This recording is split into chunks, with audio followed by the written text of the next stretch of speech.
Hey there, partner. Welcome back to the second half of the Jesse James story. Last time we left off with Jesse recovering from his war wounds and deciding that just because the Civil War was over didn't mean his war had to end tonight. We're going to follow him from that first bank robbery in Liberty, Missouri, all the way to that fateful morning in St. Joseph when everything came crashing down. So settle back in, get comfortable, and let's ride the rest of this trail together. February 13th, 1866, dawned cold and clear in Liberty, Missouri. The kind of winter day when your breath smokes and the ground crunches under your boots. It seemed like any other day in the small county seat with folks going about their business, shopkeepers opening their stores, and the Clay County Savings Association preparing for another routine day of banking. What nobody knew was that history was about to be made. The James Younger gang was about to commit what many historians consider the first daylight bank robbery by former Confederate guerrillas in American history. Jesse was probably there, though his exact role in the Liberty robbery has been debated by historians ever since. What we know for sure is that sometime between 10 and 11 in the morning, a group of well-armed men rode into Liberty, hitched their horses in front of the bank, and walked inside like they owned the place. The robbery itself was a masterpiece of guerrilla tactics applied to civilian targets. The robbers were polite but firm, professional but intimidating. They knew exactly what they wanted and where to find it. They controlled the situation from the moment they walked through the door until they rode out of town. In less than 10 minutes, they'd made off with over $60,000, a fortune in 1866 money, equivalent to well over $1 million today. More importantly, they'd proven that the tactics they'd learned fighting Union forces during the war could be applied to peacetime targets with spectacular results. But the Liberty robbery was notable for more than just the money stolen. It established the pattern that Jesse and his associates would follow for the next 16 years. Careful planning, overwhelming force, quick execution, and a clean getaway. It also established their reputation as men who were too dangerous to resist and too skilled to catch. The robbery wasn't without cost, though. As the gang was riding out of town, one of them, probably Cole Younger, though he always denied it, shot and killed a young college student named George Wymore, who had the misfortune to be in the wrong place at the wrong time. Wymore's death cast a shadow over what might otherwise have been seen as a bloodless crime of economic liberation. It demonstrated that Jesse and his men were willing to kill to protect their gains, and it gave the authorities and the newspapers something to focus on besides the audacity and skill of the robbery itself. The reaction to the Liberty robbery was mixed, which pretty much summed up Missouri's attitude toward the James gang for the next decade and a half. Union sympathizers and business interests condemned it as simple banditry, the work of unreconstructed rebels who couldn't accept that the war was over. But many former Confederates and Southern sympathizers saw it differently. To them, the robbery was a continuation of the war by other means, a strike against the financial institutions that were helping to build a new Union on the ruins of the Old South. Jesse and his men weren't criminals.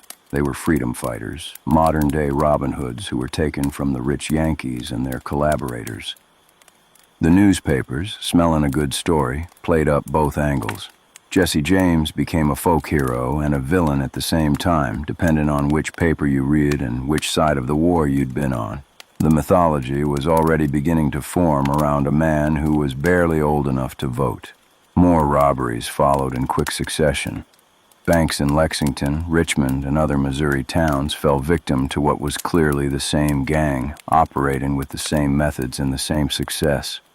Each robbery was carefully planned, efficiently executed, and followed by a clean getaway into the Missouri countryside that the gang knew like the back of their hands. Jesse was learning valuable lessons with each job.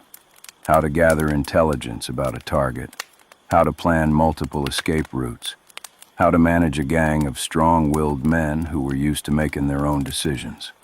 Most importantly, he was learning how to build and maintain the network of sympathizers and informants that would keep the gang one step ahead of the law for years to come. The gang wasn't just robbing banks. They were building a reputation. And reputation, as Jesse had learned during the war, was sometimes more valuable than money. A reputation for being too dangerous to cross, too skilled to catch, and too well connected to betray could keep a man alive and free, even when half the law enforcement in the country was looking for him. But reputation was a double-edged sword. The more famous Jesse became, the more valuable his capture would be to ambitious lawmen and politicians. The higher the bounty on his head climbed, the more tempting it would be for someone close to him to consider betrayal.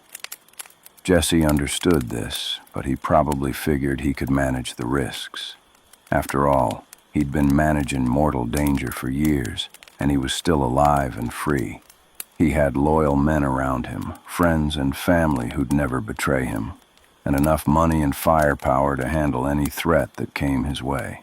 What he didn't fully appreciate was how success would change the men around him, how fame would attract hangers-on who weren't bound by the same loyalties as the old guerrilla fighters, and how the constant stress of living outside the law would eventually wear down even the strongest bonds of friendship and family. But that was all in the future. In 1866, Jesse James was riding high, the undisputed leader of the most successful outlaw gang in America. He had money in his pockets, loyal men at his back, and the grudging admiration of half the population of Missouri. He also had something else that was almost as valuable. He had Z. In December of 1874, Jesse married his first cousin, Zerelda Amanda Mims, in a ceremony that was kept secret from all but the closest family members. It was both a love match and a strategic alliance, binding Jesse even more tightly to the network of relatives and Confederate sympathizers who provided his support system. Z knew exactly what she was getting into when she married Jesse James. She knew he was an outlaw, knew he was wanted by the law, knew that their marriage would be conducted in secrecy and lived in constant danger. But she also knew that she loved him, and that he needed someone who would stand by him no matter what came. It was the beginning of a partnership that would last until death did them part, though death would come sooner and more suddenly than either of them expected.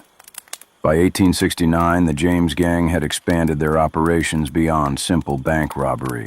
They'd discovered that trains were even more profitable targets than banks, and considerably more dramatic.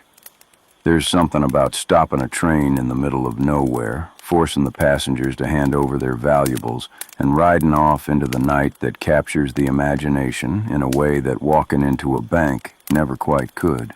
Their first train robbery took place on July 21st, 1873, when they derailed a Chicago, Rock Island, and Pacific train near Adair, Iowa. It was a carefully planned operation that showed just how much Jesse had learned about organizing large-scale criminal enterprises. The gang loosened a rail and waited for the train to hit the weak spot. When the locomotive derailed, killing the engineer, the robbers moved in quickly and efficiently. They robbed the passengers, looted the express car, and made off with about $3,000. Not a huge haul, but enough to prove that trains were viable targets. More importantly, the Adair robbery established train robbing as a distinctly American form of banditry. European highwaymen might hold up stagecoaches, but it took American ingenuity and Confederate guerrilla tactics to figure out how to rob trains. The James gang refined their methods with each job. They learned to pick isolated sections of track where they could work undisturbed, to bring along enough men to control large numbers of passengers, and to always have fresh horses waiting for the getaway. They also learned to cultivate relationships with friendly newspaper editors who would portray their exploits in a romantic light. Jesse understood the importance of public relations in a way that most criminals didn't. He knew that as long as a significant portion of the population saw him as a folk hero rather than a common criminal, the authorities would have a harder time building the kind of public support they needed to mount a truly effective manhunt. So the gang went out of their way to be polite to their victims, especially women and working-class passengers. They'd tip their hats to ladies, make jokes to ease the tension, and sometimes even return money to passengers who claimed they couldn't afford to lose it. It was all calculated to reinforce the image of the James gang as gentlemen bandits who robbed from the rich, but treated common folks with courtesy and respect. The strategy worked brilliantly. Newspaper accounts of James gang robberies often read more like adventure stories than crime reports. Jesse and his men were portrayed as dashing figures who lived by their wits and their guns, modern-day knights who'd chosen to live outside the law rather than submit to Yankee rule. But the reality of outlaw life was considerably less romantic than the newspaper accounts suggested. Living constantly on the run, never knowing when a friend might turn enemy or a safe house might become a trap, was a wearing existence that took its toll on even the strongest men. The gang members were scattered across several states, coming together only for specific jobs and then disappearing back into their separate lives. Jesse himself spent much of his time in hiding, using assumed names, staying with relatives and sympathizers who risked their own freedom by harboring him. The constant stress was hard on his marriage. Z had to endure long periods when Jesse was away on business, never knowing if he'd come home at all. She had to live with false names, move frequently, and always be ready to pack up and disappear at a moment's notice. It wasn't the kind of life most women would choose, but Z had chosen Jesse, and that meant choosing everything that came with him. The law was closing in too. The Pinkerton Detective Agency, hired by the railroads and banks that were losing money to the James gang, had put some of their best men on the case. The Pinkertons were different from local sheriffs and town marshals. They were professionals who had resources, patience, and a reputation for getting their man. Alan Pinkerton himself took a personal interest in the James case. He'd built his agency's reputation on their ability to solve cases that stumped local law enforcement, and the continued success of the James gang was making him look bad. More than that, Pinkerton was a Union man who'd worked as a spy during the Civil War, and he took Jesse's continued defiance as a personal affront to federal authority. The Pinkertons tried everything, infiltrating the gang with undercover agents, offering huge rewards for information, even attempting to capture gang members' family members as leverage. But Jesse's network of Confederate sympathizers and relatives kept him one step ahead of every trap. The closest call came in January of 1875, when Pinkerton agents surrounded the James Samuel farm, convinced that Jesse and Frank were inside. When the family refused to come out, the agents threw what they claimed was a flare into the house to provide light for their operation. The flare turned out to be an incendiary device that exploded, killing Jesse's 9-year-old half-brother Archie and blowing off part of his mother Zerelda's arm. Jesse wasn't even in the house at the time, but the attack on his family crossed a line that couldn't be uncrossed. The bombing of the Samuel farm turned public opinion in Missouri decisively against the Pinkertons and in favor of Jesse James. Even people who'd condemned his criminal activities were appalled by an attack that killed a child and maimed an innocent woman. Jesse went from being a notorious outlaw to being a folk hero persecuted by heartless federal agents. The Missouri legislature actually considered a bill that would have granted amnesty to the James gang, and it came close to passing. Newspapers across the South praised Jesse as a man who was defending his family and his honor against impossible odds. The mythology around Jesse James reached its peak in the aftermath of the Samuel farm bombing. But the attack also changed Jesse in ways that his friends and family could see. He became more paranoid, more suspicious of strangers, quicker to resort to violence. The genial bandit who joked with train passengers and tipped his hat to ladies was being replaced by a harder, more dangerous man who saw enemies everywhere. The gang itself was changing too. Some of the original members, tired of the constant danger and pressure, dropped out and tried to go straight. They were replaced by younger, less disciplined men who were attracted to the James gang's reputation, but didn't share the old guerrilla fighters' sense of honor and loyalty. These new recruits were more interested in easy money than in continuing the Civil War by other means. They were careless, violent, and unpredictable. The kind of men who would shoot first and ask questions later. Jesse found himself leading a gang that was increasingly difficult to control, with members who might betray him for the right price. The beginning of the end came with the Northfield, Minnesota raid in September of 1876. Jesse had planned the job carefully, as always, but Northfield wasn't like the small Missouri towns where the gang had operated successfully for years. The citizens were armed, organized, and ready to fight back. When the gang tried to rob the First National Bank of Northfield, they walked into a buzzsaw. The townspeople opened fire from windows and doorways, turning the main street into a shooting gallery. 2 gang members were killed outright and several others were wounded. Jesse and Frank managed to escape, along with Cole, Jim, and Bob Younger. But they were hurt bad and hunted relentlessly by posses that seemed to spring up everywhere. For 2 weeks, they were chased through Minnesota swamps and woods, eating raw corn and sleeping in the rain, always one step ahead of capture.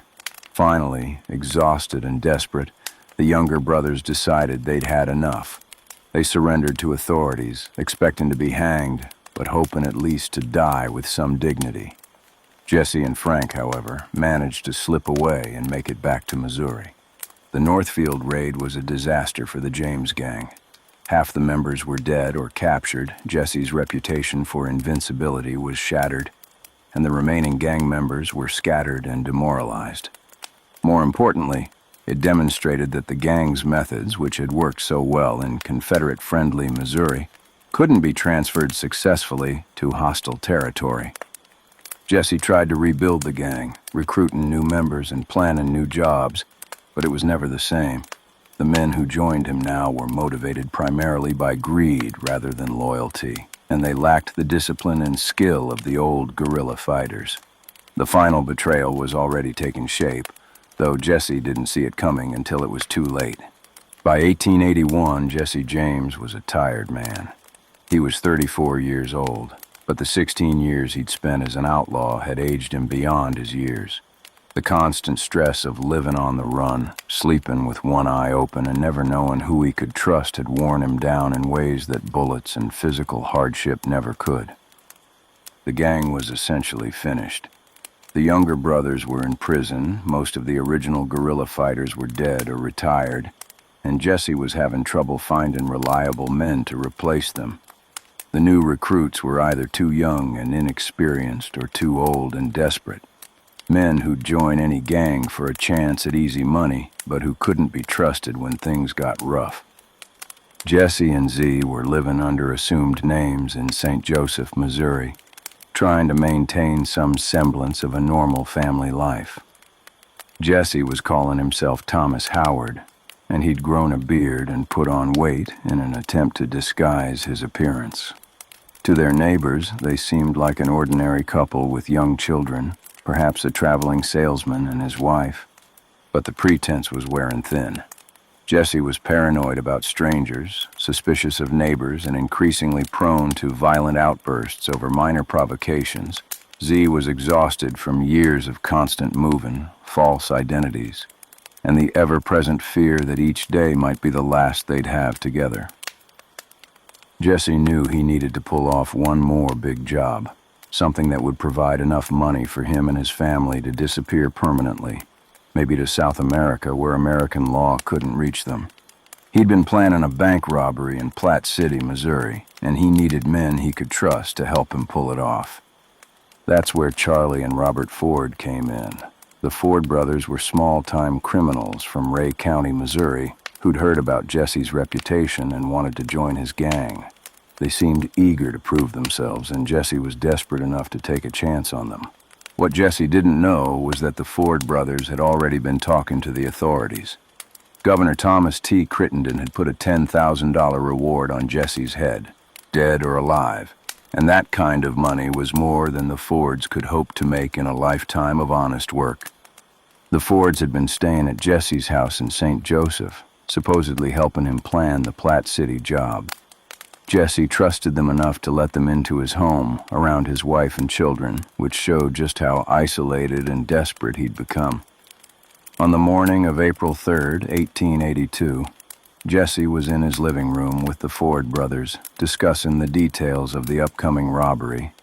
The house was warm, and Jesse had taken off his gun belt for comfort, something he almost never did when strangers were present. According to later accounts, Jesse noticed that a picture on the wall was hanging crooked, and he turned his back to the Ford brothers to straighten it. Charlie Ford saw his chance and took it. He drew his gun and shot Jesse in the back of the head.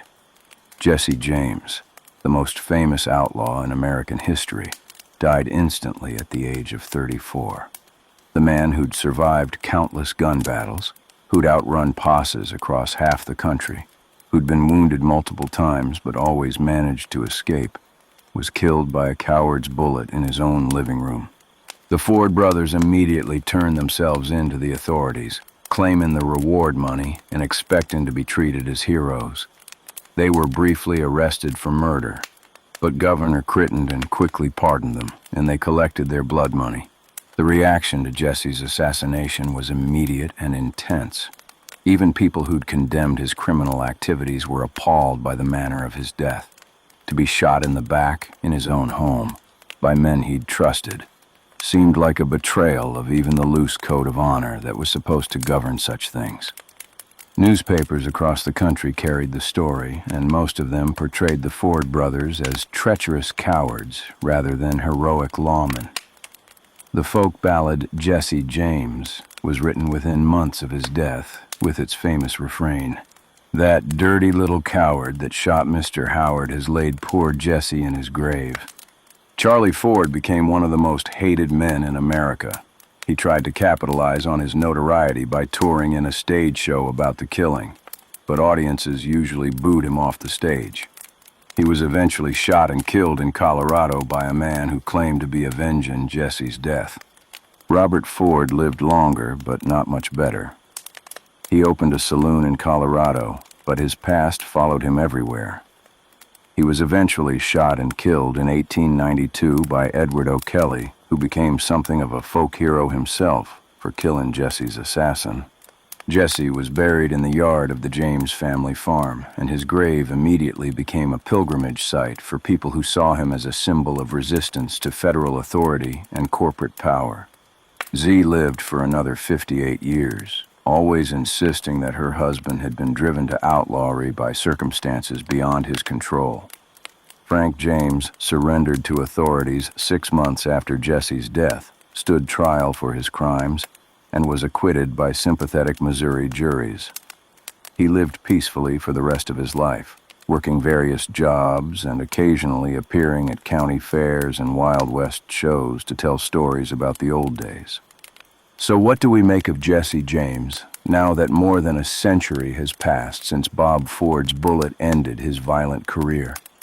Was he the noble folk hero of the ballads and dime novels, a Confederate knight who refused to accept defeat?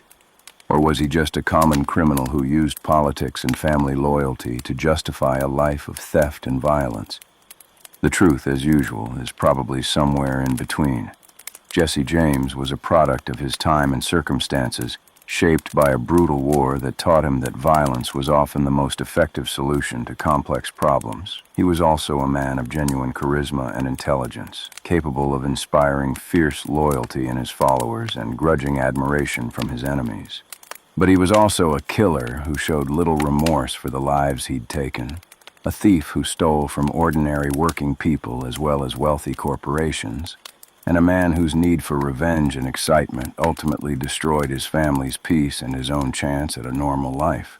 What's undeniable is the impact Jesse James had on American culture and mythology. He became the template for the romantic outlaw, the man who lives outside the law but maintains his own code of honor. From Robin Hood to Pretty Boy Floyd, from Bonnie and Clyde to Tony Montana, the Jesse James archetype has appeared and reappeared in American popular culture. He represented something that Americans have always found appealing: the individual who refuses to bow to authority, who makes his own rules and lives by his own terms, no matter what the cost. In a country founded on rebellion against established order, Jesse James embodied the spirit of resistance taken to its logical extreme. But his story is also a cautionary tale about the costs of choosing violence over compromise, revenge over forgiveness, and individual glory over family responsibility. Jesse's war never ended because he never let it end, and that choice ultimately destroyed not just his own life, but the lives of everyone who cared about him. The Civil War had been over for 17 years when Jesse James died, but he was still fighting it in his own mind. He never found a way to lay down his arms, to forgive his enemies, or to build something positive from the ashes of what he'd lost. His war became a prison that he could never escape, even when escape was possible. Maybe that's the real tragedy of Jesse James. Not that he was killed by treacherous friends, but that he was trapped by his own inability to move beyond the hatred and violence that had defined his youth. He became a prisoner of his own legend, unable to be anything other than what the world expected Jesse James to be. In the end, Jesse James died as he'd lived for most of his adult life, surrounded by men who might betray him at any moment, trusting people he probably shouldn't have trusted, and convinced that violence was his only option in a world that had turned against him. He was buried in a simple grave with a simple headstone that read, Jesse W. James, died April 3rd, 1882, aged 34 years, 6 months, 28 days. Murdered by a traitor and a coward whose name is not worthy to appear here. Even in death, Jesse James was still fighting his war, still classing his enemies as traitors and cowards, still refusing to acknowledge that maybe, just maybe, there might have been another way. But for all his flaws, for all the violence and pain he caused, Jesse James remains one of the most fascinating figures in American history. He was a man who lived entirely on his own terms, who never compromised his principles even when compromise might have saved his life, and who became a legend that has outlasted the causes he fought for and the enemies he fought against. In a world where most of us spend our lives doing what we're told, staying between the lines, and accepting that we can't always have what we want, there's something undeniably appealing about a man who said no to all of that and meant it. Jesse James paid the ultimate price for that choice, but he also achieved a kind of immortality that most of us never will. More than a century after his death, we're still telling his story, still trying to understand what drove him, still fascinated by the man who robbed banks and trains with the same casual efficiency that other men plowed fields or built houses. Maybe that's enough. Maybe being remembered even for the wrong reasons is better than being forgotten entirely. And maybe, in our safe, comfortable, regulated world, we need the memory of men like Jesse James to remind us what it looked like when somebody refused to accept the world as it was and decided to remake it according to his own vision, no matter what the cost. The West was wild once, and men like Jesse James helped make it that way. Now it's tame and civilized, and probably better for it. But sometimes, when you're driving through Missouri on a quiet evening and you see those rolling hills and wooded hollows where Jesse used to hide, you can almost imagine what it must have been like to live in a time when a man with courage and a fast horse could challenge the established order and, for a while at least, make it stick. Jesse James is long dead, killed by a coward's bullet in his own living room. But the idea of Jesse James, the man who wouldn't surrender, wouldn't compromise, and wouldn't accept defeat, that idea is still alive, still riding through the American imagination like a ghost that refuses to be laid to rest. And maybe that's the way it should be. Maybe we need our outlaws and rebels and men who lived outside the law, even if we wouldn't want to live like them ourselves. Maybe they serve as a reminder of what we've given up for the sake of civilization and what we've gained in return. Jesse James chose freedom over safety, excitement over security, and legend over a long life. It was a choice that cost him everything, but it also made him immortal in a way that few men achieve. And when the wind blows through those Missouri hills on a quiet night, sometimes you can almost hear the sound of hoofbeats the echo of gunfire, and the ghost of a man who refused to surrender, even when surrender was the only sensible choice. Sweet dreams, partner. May your rest be peaceful and your conscience clear. And remember, sometimes the most important thing about a man's life ain't how long it was, but how fully it was lived. The campfire burns low, casting long shadows across the prairie grass. Somewhere in the distance, a train whistle echoes through the night, and for just a moment, you might imagine it's being stopped by men with bandanas over their faces and rebellion in their hearts. Another tale from the days when the West was young comes to an end, but the memory lingers on like the smell of gunpowder and the sound of spurs on wooden floors. This is Campfire Cowboy Tales, reminding you that every legend started with a choice, and every choice has consequences that echo long after the chooser is gone. Sleep well, and remember, in dreams, we're all free to ride with the outlaws and live without limits. Until next time, partner.